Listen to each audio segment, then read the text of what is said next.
So, మనకు కావాల్సిన రెవిట్ version related use చేసి pyRevit ఫర్ 2020 ఫర్ రెవిట్ 2024, 25కి అయితే రెవిట్ 25 అలా సెర్చ్ చేయండి.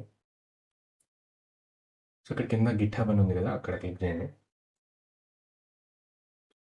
ఇక్కడ కింద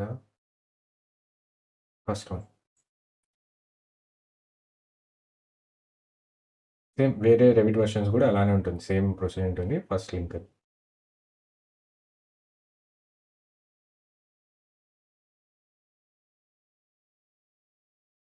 so, next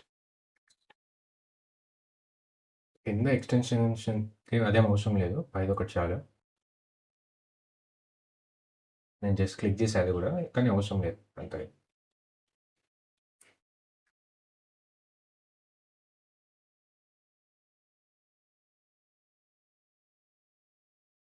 finish. Always load.